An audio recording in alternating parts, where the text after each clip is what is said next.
Were you a Philosophy versus Improv supporter, you would have gotten this episode weeks ago. Plus a little bonus episode where we talked about what we might do for Season 2, plus the bonus talking with Jack at the end of this episode, and you wouldn't have to hear me read any ads. If any of that sounds appealing, go to philosophyimprov.com/support. This is Philosophy versus Improv, where two sages try to teach each other a thing or two, and maybe you, the audience, get something out of it as well. My name is Bill Arnett, an improv shaman curious about philosophy. I'm Mark Linsenmeyer, a philosophy high priest worshiping at the altar of improv. And our special guest today, introduce yourself. I'm Jack Symes, and I'm an improviser of philosophy. And together we are Philosophy versus Improvisation. I thought we were saying that at the same time, sorry. Nope. That was new to Mark. You're across the pond. We've never talked to somebody across the pond before on this show. So you're teaching right now? Tell the folks your professional bona fides.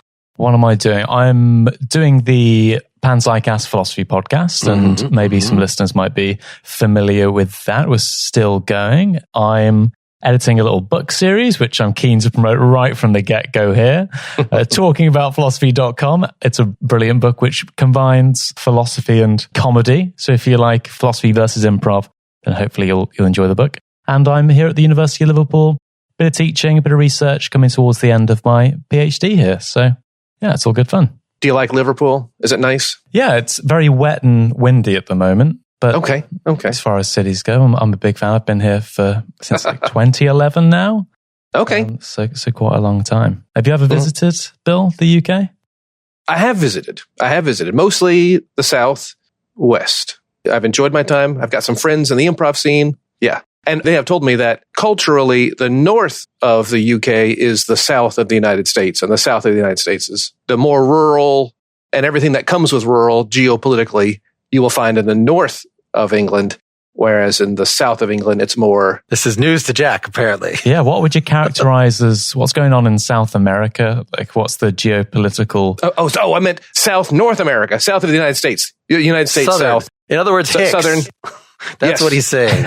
Rednecks. Yeah. I'm not going to comment on that because I live in the north of England. Thanks for trying to get me persecuted by the... Well, there are wonderful islands of left-wing politics all across the United States South, and yes, but just archetypically, stereotypically, if we want to be mean, that's what I was told. And that's what we're here for. That's the job today. I was nice enough to actually break the rule and tell Bill before we started what the topic was going to be today. Oh, could. I figured it's right in the name of your podcast, the Panpsycast, that we were going to talk about panpsychism, because I thought maybe that he'd want to pick an improv thing that had something to do with, well, give us the sort of thumbnail definition of what panpsychism is, Jack. It's psychic bread, right? Psychic bread. Great. That's a really good start, Bill. If people are going to be freaked out by... Okay, I'll end with the fact there's no psychic bread.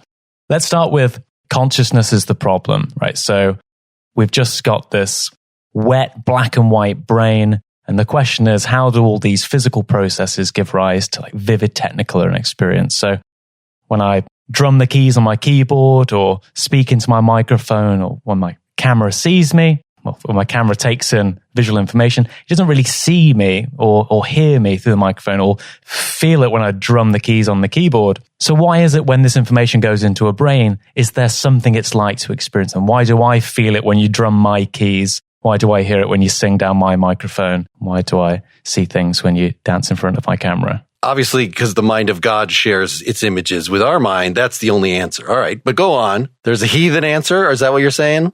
You could be a God-fearing man, or you could be a heathen, and you could embrace panpsychism. It's a philosophy for any Jack and Jill on the hill, and what it says is that consciousness is a pervasive and ubiquitous feature of the cosmos. And what that means is, let's take micropsychism. Micropsychists say that there's a little bit of consciousness in every fundamental physical thing. Or you might be a cosmopsychist and say, no, the universe is one big conscious mind, and that breaks down into little minds. So it's designed to explain how it is that consciousness, that what its likeness, which I described a moment ago, how does that fit into our scientific understanding of reality.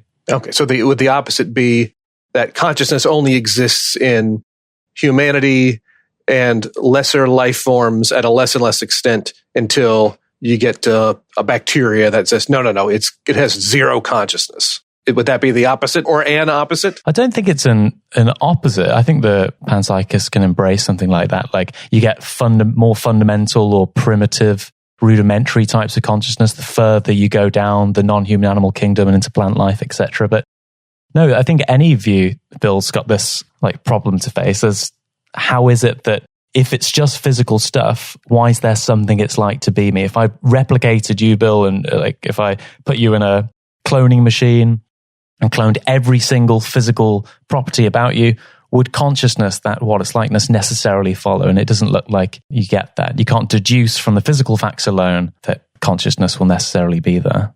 Does that make sense? It does. If you could take a copy of me and put it in an alternate universe with all the exact same experiences that I've had up until this point, would alternate me be having this conversation with alternate you? Yeah, would there be something it's like for you to have this conversation? Or would you just be a zombie or an imitation man, as the philosophers like to call them? Okay, imitation man. Okay. What do you make of this, Mark? You've came across panpsychism a few times, I'm sure. Well, it always sounds much more crazy and fun than it actually is, because it sounds like a neighbor to pantheism, the notion that everything is alive, and everything that has God in it. There's still, I guess, some of that left, but as you said, the forms of consciousness get less and less impressive. So it almost becomes, correct me if I'm wrong, a matter of basic mathematical metaphysics that sort of from any point in space, there is a point of view. Well, yeah. Okay. So technically, if there were something that had the cognition to deal with that in that spot, then it would have that point of view. But until you actually have structures that are complex enough to have some sort of be able to do something with regard to that point of view. So even a paramecium, if it receives a stimulus, can react to that stimulus. Okay. That's a kind of consciousness, if you want to call it, or proto-consciousness. Mm-hmm. The idea that there is something it is like to be the paramecium, even though the paramecium has no sense organs, so that there is no way that it could, well, what is it like? What is the qualitative? Like, it has to have some sort of apparatus for there to be a feel. So to say that there is a point of view or a bit of proto-consciousness in an electron seems almost meaningless to me. It is merely just a way of saying that we don't need any magic to come along when you get a system that's complex enough for, now consciousness moves in. Like, we don't need that because there was already sort of the basic building blocks of consciousness were already there from the start. You don't even need me here. I thought you put that really well. That's a really good reflection on it. So yeah, you might think that integrated information theory, which is a popular form of, like, you might say physicalism, there are only physical processes in the world and nothing over and above them. But integrated information theory says once you get physical information that's integrated enough and reaches what they call like maximum phi or something, that once physical stuff comes together in that integrated way, eventually you'll get consciousness. So yeah, everything on that view has like the potential to be conscious.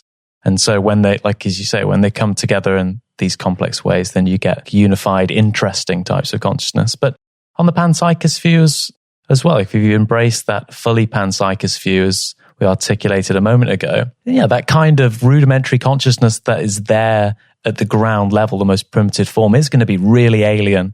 And like you say, it's almost meaningless to talk about it because it's going to be so unlike what we're going to be able to get our heads around. And it's so primitive that, what kind of thoughts can an electron have? Right. I doubt it's going to be bursting with joy. I sure love that proton. Man, I love that proton. You guys been around a proton? Outstanding. You gotta figure that out. That's great. Get you a proton. That's what an electron's thinking, just 24/7. Now, are you pulling us into the scene, or we were just talking before we got on about how maybe we should make these scenes a little less literally about the philosophy. In fact, we just said that there is nothing that it is like to be an electron or a proton.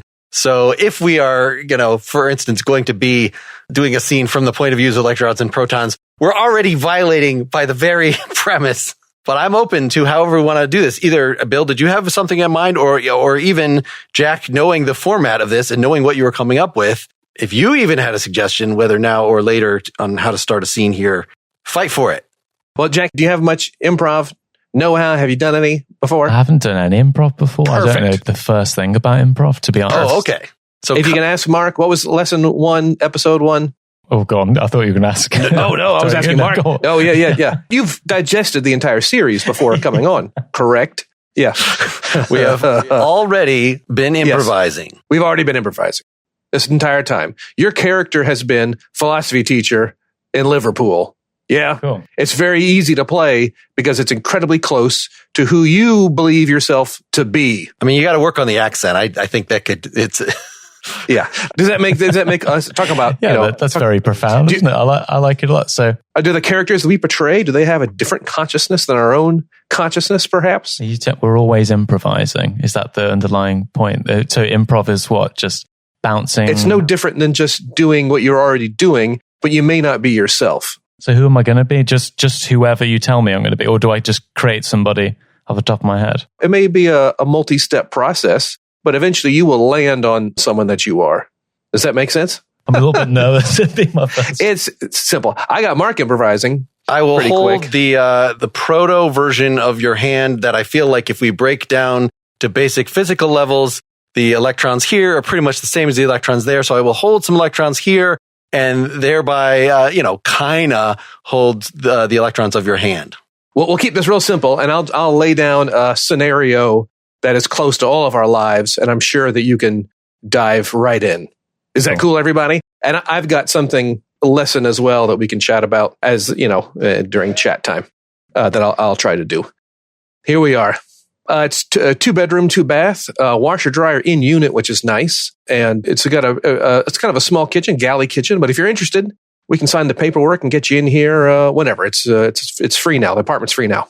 I feel like I need to look at this from every possible angle. Is the attic available for us to go up? And I'm not so interested in hanging. I want to see down from the attic. I want to see what that's like to look down from the attic into the rooms on the top floor. Can we do that? I'd like to look up into the attic as well, if that's okay, and see what it's like to be looked down upon from the attic. Is that something we could do? There's a trap door in the closet if you want to climb up. It's just insulation and rafters. There's nothing really up there. Technically, I shouldn't even let you. If that's what you want to do, that's fine. Here, it's just in the second bedroom here in the closet. Oh yeah, this opens pretty easily. Okay, so what is your policy on drilling holes into the ceiling so that one might look down into the various rooms, say the guest room? Don't. I would rather you all not drill holes in the ceiling. Can we drill holes in the walls then? Well, you can, if you need to hang a picture, that's fine. But this place has been vacant for a while, so I really want to get this done, and it's a great price, and I'll even waive the security deposit if we can get you in here. Now, does it come with any paintings, maybe with the eyes carved out, that one might drill holes behind the eyes and look out, upon people in the rooms? No. What you see is what you get. It's been vacant for a while. What happened to the previous tenants? Why has it been? Good question. So long? They just moved out. I don't know. They were students. They were grad students at the college, and they graduated and moved out. Were they male, female? That's not important. I'm not even sure if I'm allowed to. Can you give us their address?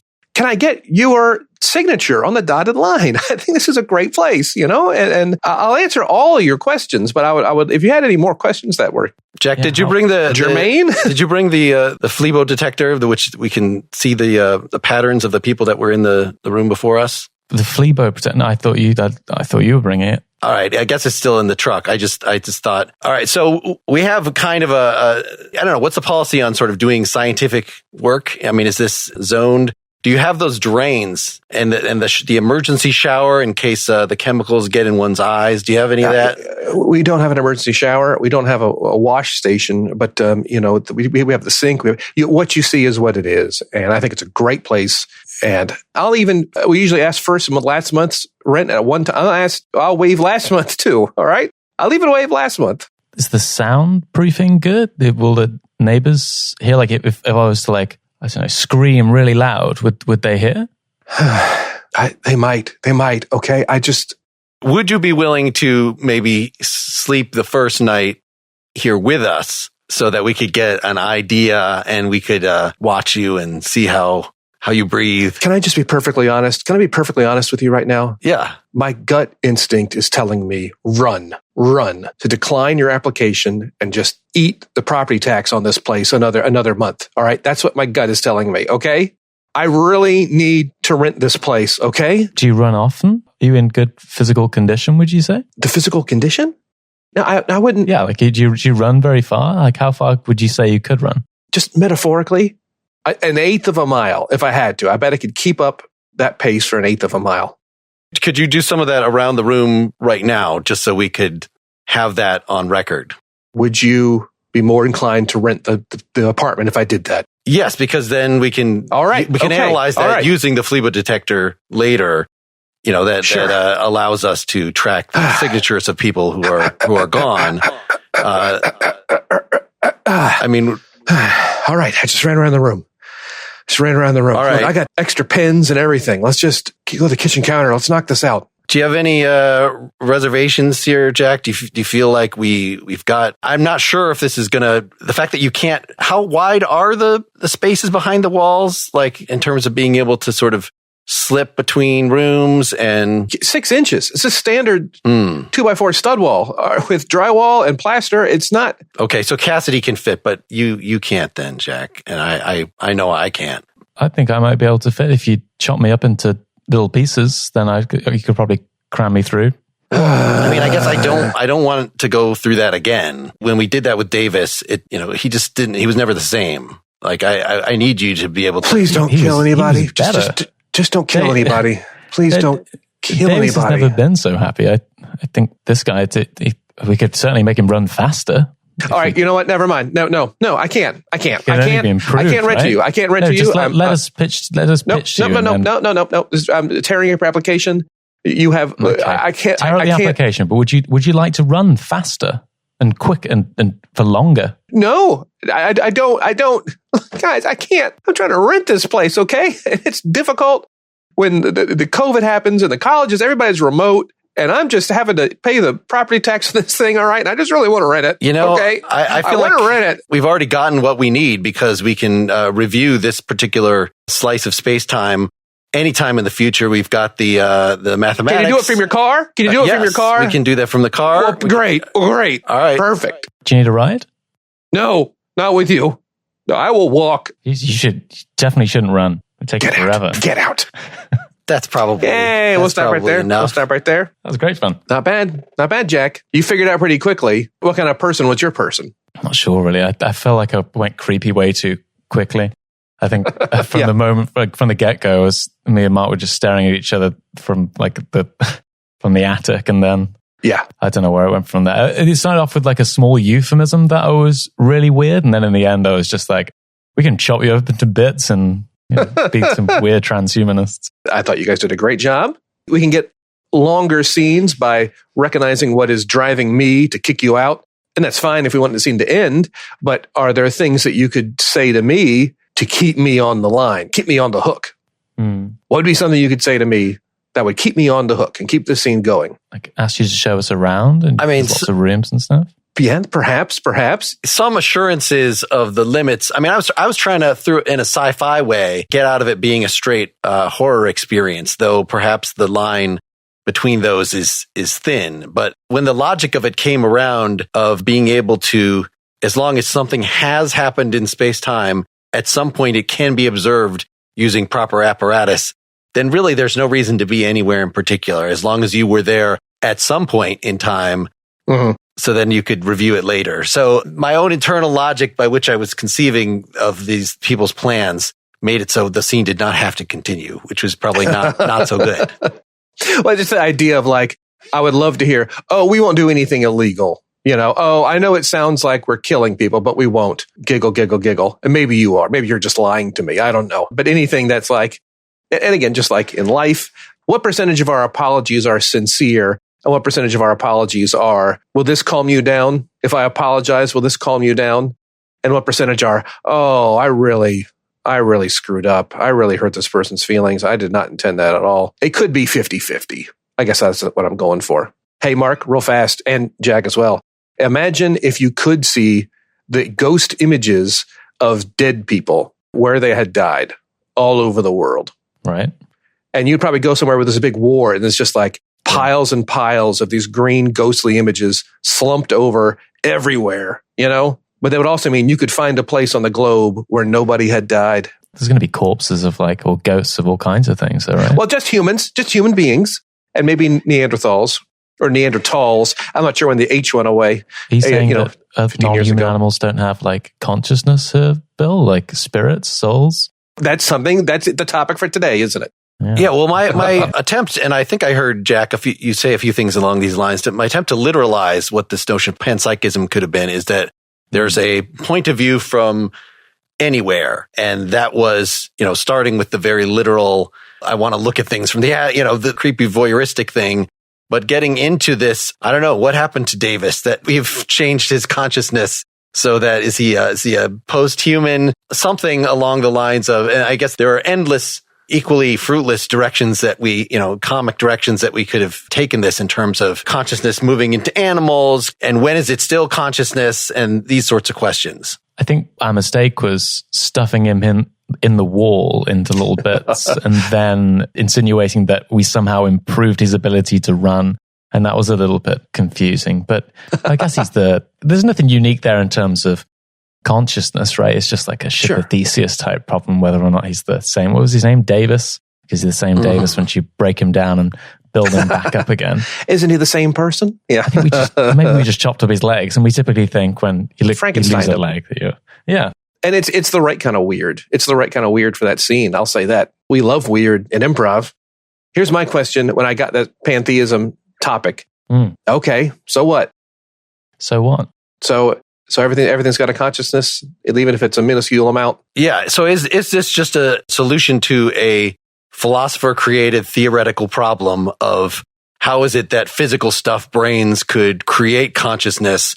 Well, it doesn't have to create consciousness because consciousness is already there. Like that seems potentially, Bill, do you not see the force of that as an initial problem of like, how in the hell could this physical stuff make what it is like to be? Like that seems pretty. And I realize it's kind of a freshman question. I think it's a really good one. And in the book, Greg Miller, who went on the Partially Examined Live to speak to Mark and the guys over there, he answers that question in the first chapter. Like, why should I care about this topic at all? I do remember, Mark, like ages ago, I think you were doing a Partially Examined Live episode on consciousness, like maybe after Greg had been on your show, and Seth Paskin said something along the lines of, like, this is just a perfect example of philosophers just dealing with this intellectual problem for the sake of itself, which has no interesting implications for people on the street. But sure, like consciousness seems to be, well, first of all, it's the lens which we see the entire world through.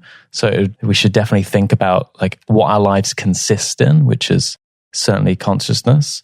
If you didn't have consciousness, would your life be meaningful? Would it matter that you started like this project and finished it and started a family and all that? If you can actually experience those things, it seems like the world would be void of any type of meaning there. And you might think, well, if panpsychism is true and consciousness isn't just in humans and non-human animals, then why isn't the plant life, like the wood wide web and these vast, intricate systems of plants and trees, why aren't we counting them as conscious creatures? Why isn't there something it's like to be them in all kinds of life? So it might give you a problem as to maybe you're take animal rights quite seriously because they're conscious and they can suffer. Well, what are you going to do about plant life now as well? Maybe you need to reduce your suffering there too. Yeah, there was a humorist here in the United States named Jack Handy. I'm not sure if you've been familiar, but he had these deep thoughts with Jack Handy. And of course, anyone in the U.S. of Mark and I's age probably know him. He was on Saturday Night Live with these a shot of a little babbling brook and then cursive writing, deep thoughts with Jack Handy.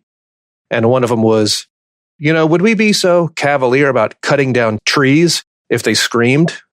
Well, maybe we would if they screamed all the time for no particular reason. And yeah, Peter Singer's got a really cool essay called If Fish Could Scream, and paints this picture of him and his dad like walking along the shore with people fishing and saying like they're suffocating, they've been dragged on these hooks for ages.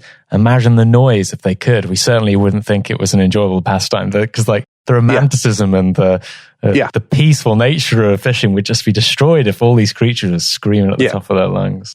Let us pause for a moment and do the thing that makes it possible for you to hear this show, which is have you listen to me trying to sell you something. Do you like putting things in your ears and having sound come out of those things, like podcasts maybe, or nice music, perhaps sound effects of approaching trains to keep you on your toes? Well, the Raycon wireless earbuds are the best way to bring audio with you for a number of reasons. They sound great. You get quality audio at half the price of other premium audio brands. They offer 8 hours of playtime and a 32-hour battery life. They've gotten over 48,000 5-star reviews. And here is the thing I'm supposed to stress. The new everyday earbuds have optimized gel tips for the perfect in-ear fit. What does this mean? This means they do not fall out of your head. I have big, weird ears, and so I typically do not like the little tiny earbuds. But these are very comfortable and they will not budge. You can shake your head around. You can head bang, as the young people say. You can shake your head yes. You can shake your head no. You can do that side to side thing that they do in India when they don't want to tell you yes or no. You could wear these jogging, which I will do very soon because it's starting to warm up. The Raycon everyday earbuds look, sound, and feel better than ever. I really enjoy mine. I bet you will too. Right now, Philosophy versus Improv listeners can get 15% off their Raycon order at buyraycon.com/PVI. That's BUY Raycon, RAYCON.com/PVI to save 15% on Raycons. Buyraycon.com/PVI. I think if we've learned anything about consciousness is that maybe there are some consciousnesses that are okay to snuff out. You know, like what? Vladimir Putin? I don't know. I mean, gee whiz, turn on the news. I mean, I think there's two things. One is that everything has a consciousness. And then the other thing is that, well, since it's conscious, therefore it must be respected in the same way you respect someone else's consciousness. Yeah. I like this train of thought. Does it change ethics if you say consciousness is so common? Does that make it less precious in some way? Maybe. But my intuition is that it's like a valuable property. If you've got a world with no consciousness and a world with some consciousness, where they're identical but there's some conscious creatures in it, we typically want to go in the latter world. And then the more consciousness there is, we think that's a good thing. And this is a really popular view, right? There's over 80% of the world embrace one of the major world religions, and procreation's right up their alley. They love bringing more conscious life into existence. That seems like a good thing. Okay, so if wheat stalks, we're saying they have some sort of consciousness, even though they don't feel pain, right? Because what it is like to be a wheat stalk does not include feeling pain. So maybe this does fit with a nice utilitarianism that we should respect, that it's not the lower creatures if they can reason. You know, that's not the only reason that we would respect them morally, that can they suffer? So we can distinguish that, the introduction to having enough sensory to feeling pain, but having consciousness go wider than the human sphere rules out the kind of thing. So Descartes was sort of notorious for, animals don't have consciousness. Do whatever you want to animals. I know that they look like they're in terrible pain, but they're just like clockworks. That's just the way the mechanism is set up to react, but they have no inner lives. So anything that gets us avoids that, which panpsychism certainly does, is good. I have a lot of students say things like, we shouldn't dare criticize these philosophers. They're geniuses. Like, who am I to criticize them? I think that's the perfect example of one of the stupidest things a philosopher's ever said. But yeah, here's a couple of other interesting things then, if you think that consciousness is everywhere. So it depends, in answer to your question, do like weeds and plants and trees feel pain? It does depend on the type of panpsychist that you ask. So someone like Galen Strawson, who's perhaps one of the most famous panpsychists out there, says nothing changes. Like, ethics is basically the same. Like, why would plants develop the capacity to suffer or feel pain? They can't exactly get up and run away when you stamp on it. Then people like Philip Goff say, well, actually the thwarting of ends, like not watering a plant or cutting something down in its prime, he thinks there is a type of suffering there, like when you stop something for achieving its goal in that way.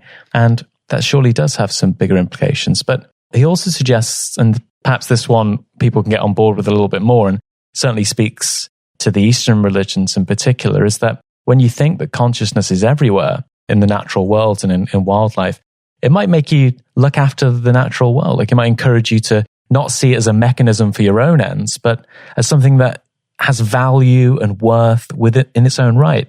And Philip Goff gives the example of, well, we typically make fun of tree huggers, right? We think they've lost it all over. And maybe it's because we see tree huggers as like hugging a mechanism, like a washing machine. But if you think consciousness is everywhere, then it becomes more like hugging a cat or a friend, this conscious creature.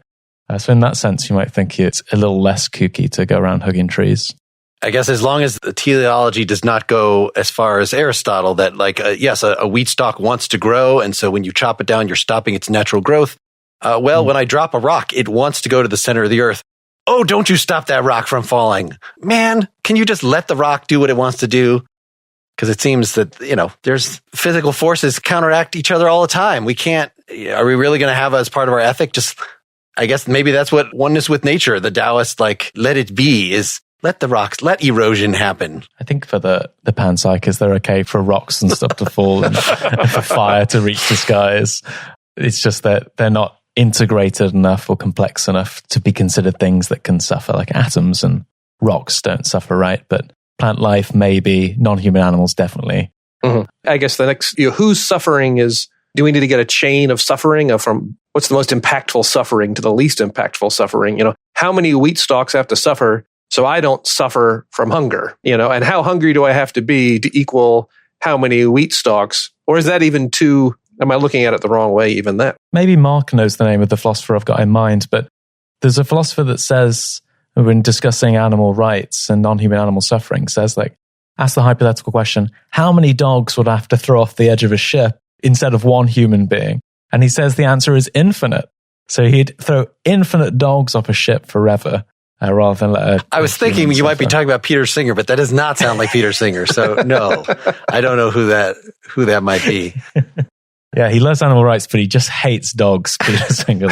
He's got a massive irrational prejudice. That's going to get really, they're going to start piling up in the ocean, an infinite number, hitting the propeller. That's going to get rough after a while. You might become just, I don't want to do this anymore. And maybe we just shouldn't be so glib about nature, and not that we shouldn't necessarily eat animals or eat things or whatnot or live our lives, but perhaps thinking about nature is not just an obstacle to us like it was in 200 years ago. The West is there to be conquered, the American West. It only exists for us to conquer it, and instead see what it has to offer us, and then plow it up for fields, but save some for a park, So I want to thank you both for coming to the development meeting for, now we've got Robert Nozick's experience machine up and running.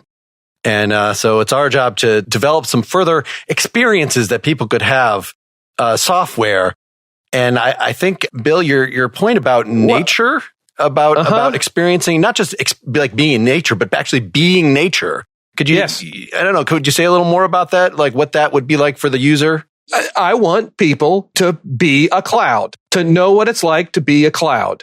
I think Bill's onto something. I like the idea that maybe we can get people involved, but Bill, were you thinking like clouds or like water droplets or like a cloud? Where do we plug them in when do these water droplets become a cloud, Bill? These are amazing questions.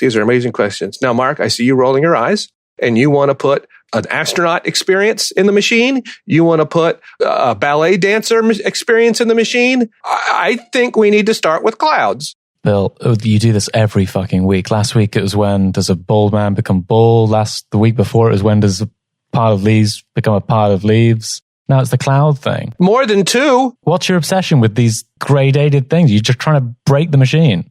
I think that if we're going to build the experience machine, all right, and if we fill it with experiences that people could fill anyway, here's the experience of riding on a roller coaster, and you really feel like you're a roller coaster. Well, anyone could ride on a roller coaster, okay?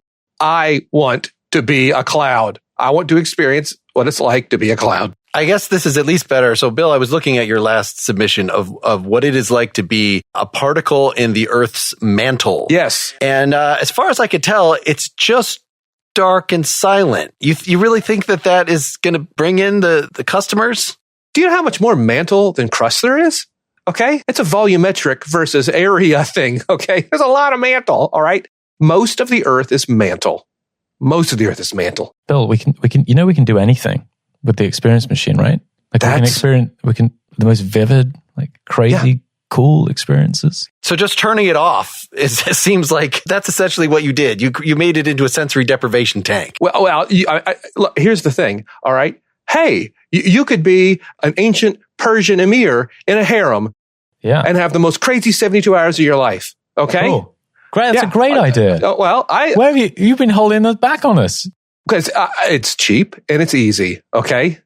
Well, all right? And I think that it implies that somehow our human experience is better than the experience of dirt, magma, clouds, not a leaf, but the stem that attaches a leaf to a tree.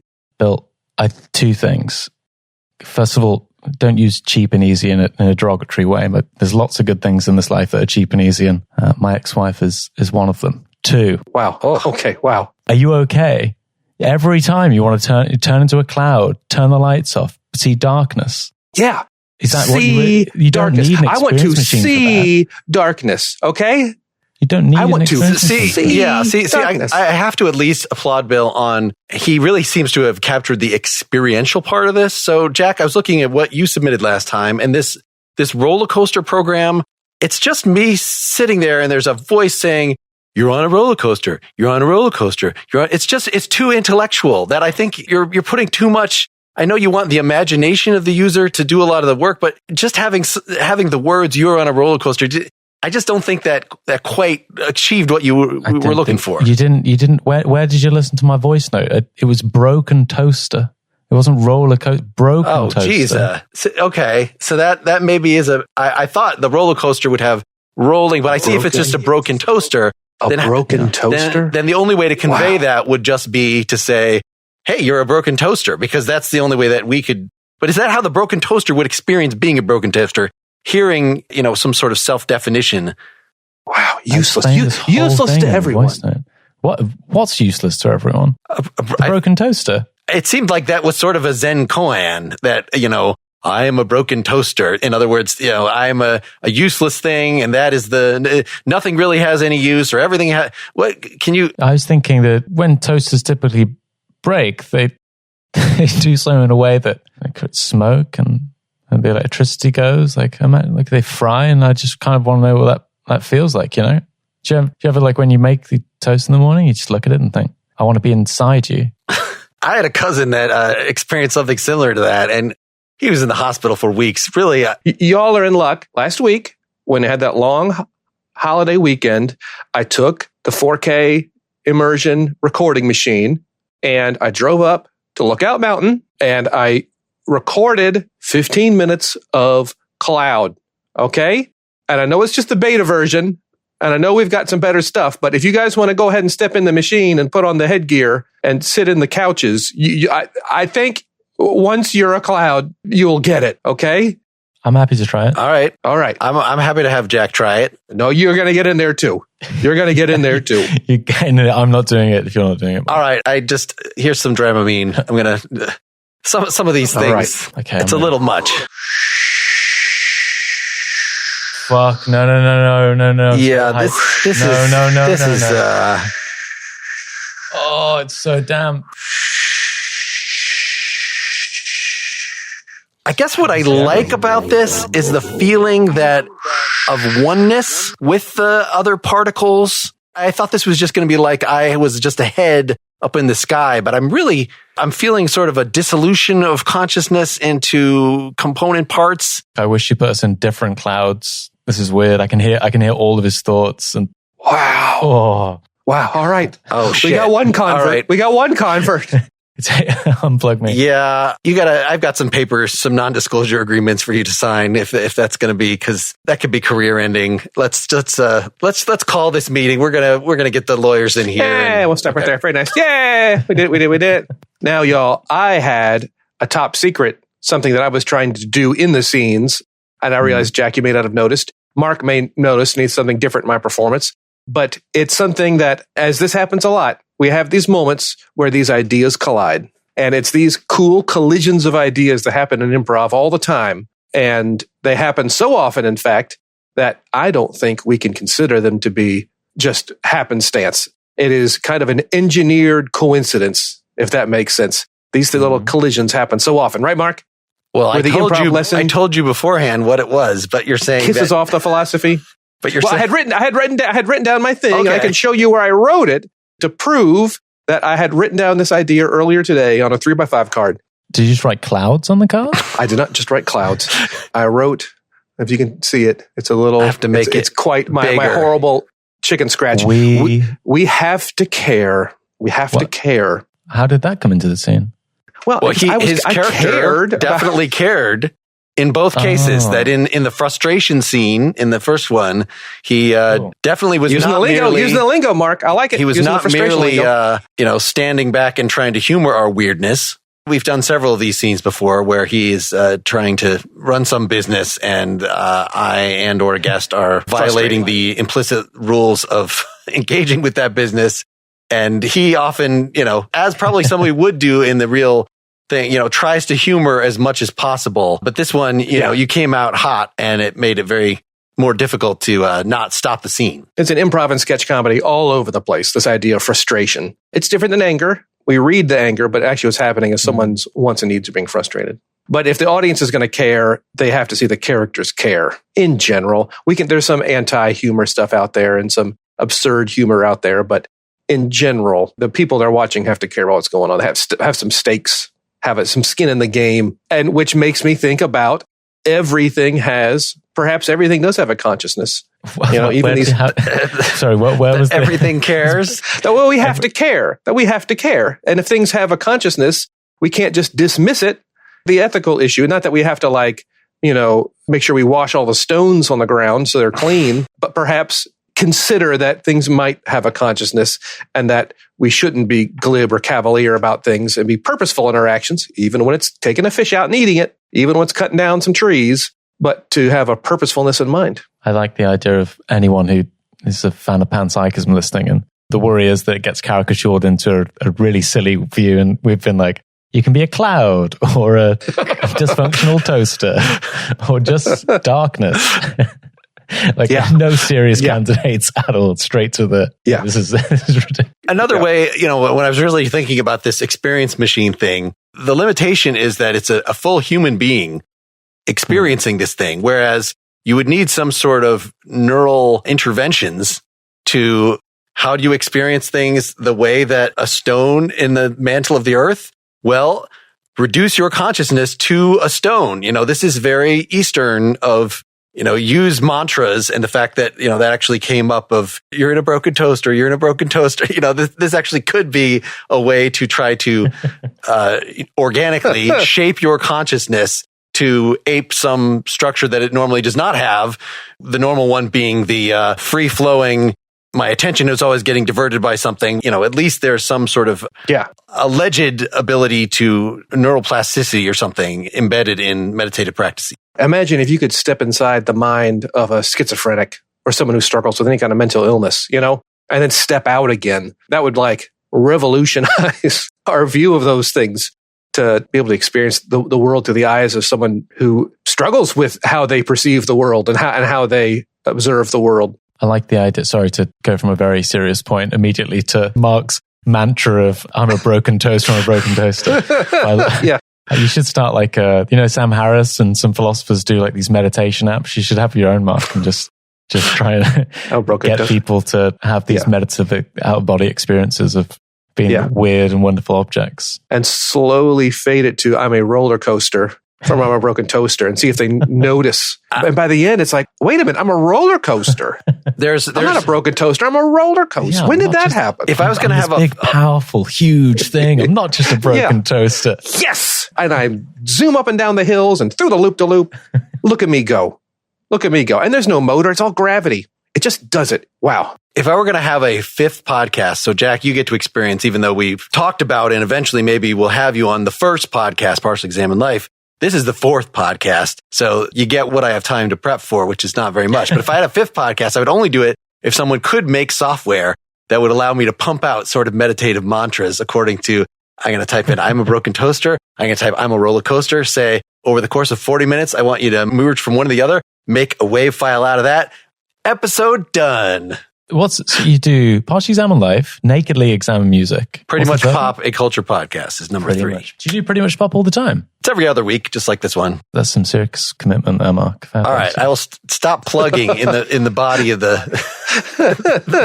What's your second podcast? Have you started it yet? We haven't got a second one. No, I've been doing like a mini tour of all the little philosophy podcasts and stuff, and it's been really interesting to see like how everyone does everything and all the various levels of preparation and some of the weird, wonderful lines of questioning. One of the interviews started the other day and they started just referencing like 70s random stand-up comedians that I was like, I don't know. I have nothing to go on here. But what I was thinking a moment ago, this is like maybe a bit of a half-baked thought. We had Vid Simoniti on talking about art as political discourse. And one of the points in his paper was something like this. When you engage in art, like watch a film, read a book, etc., play a game, you can never know what it's like to be that person. So like you couldn't read Camus' The Stranger and be like, yeah, I know what it's like to be on death row. You couldn't read Handmaid's Tale. Like, yeah, I know what it's like to be the victim of misogyny.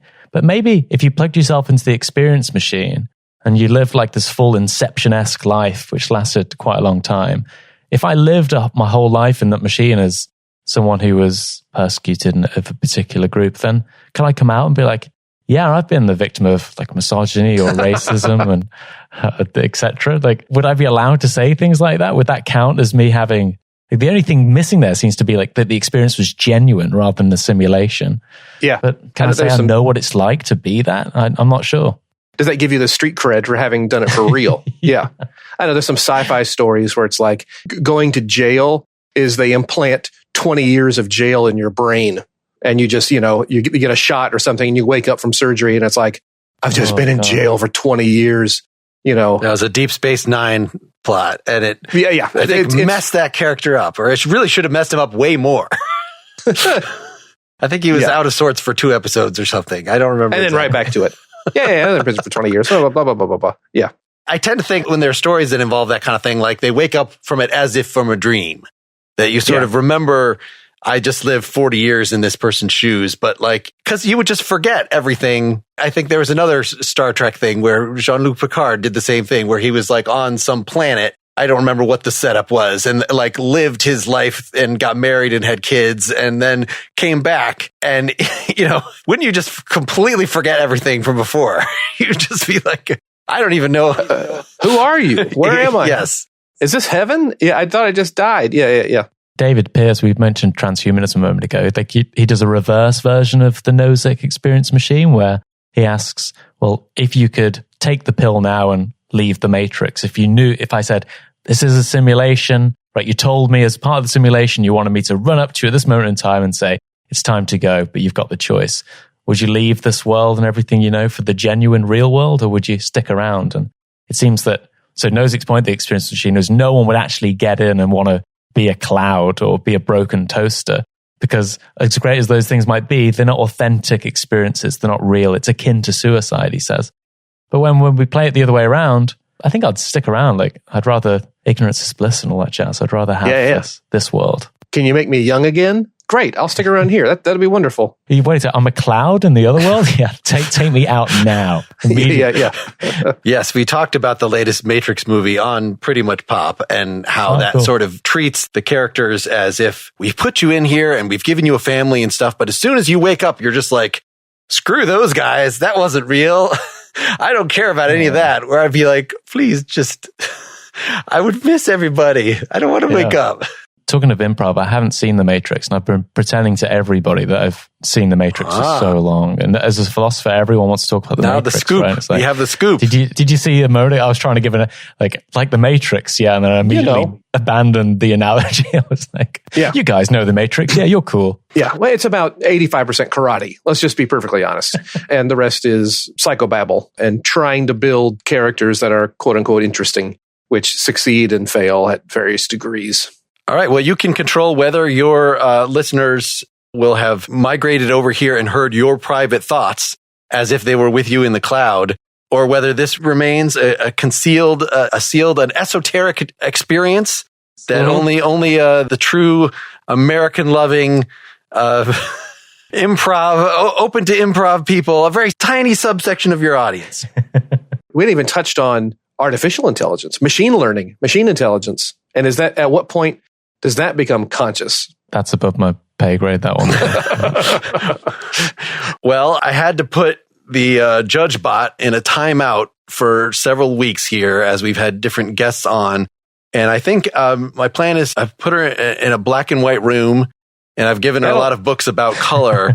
And I want to see if when she finally comes out, since I erased the color memories, whether she has actually something added to her world by experiencing color rather than just reading about it. So we'll see how that goes. That's very cruel. It's very cruel. It'll be instructive for all concerned. So Jack, you're stuck as being the judge between these two lessons. Do you want to just recap your lesson, Bill? That we all have to care. That's what I wrote down. Okay. And that in our improv scenes, if they're going to have gravity and be more than just a list of funny things and actually be human interaction, the people involved want to be involved in that interaction. They have some stakes, and it's important that those people are in those moments.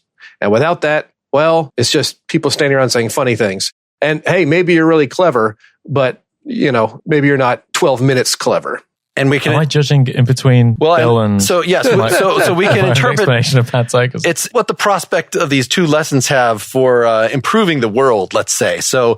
Just to make Bill sound even more pretentious than it was, that it's not just like for those very small percentage of people that are going to explicitly do improv comedy scenes. That is not something maybe, but I find almost all of his lessons apply to performance more generally and life being present more generally. So actually going into your podcast or your job or whatever with some definite affect and not merely letting things bounce off, that seems a fairly important thing. But is it more impressive? Is it more important? Is it more vital to the world than this idea of panpsychism that only a few fruity philosophers care about? So you be the judge. Who won this time? Which lesson, philosophy or improv? I'm not sure, but doesn't panpsychism give you like the ability to care as well? Like, wasn't that the message? It's the same message. It was you should care more. I know you already had the sales pitch for the philosophy one, so I was I was downgrading it in my recap. I think Bill put it very eloquently, and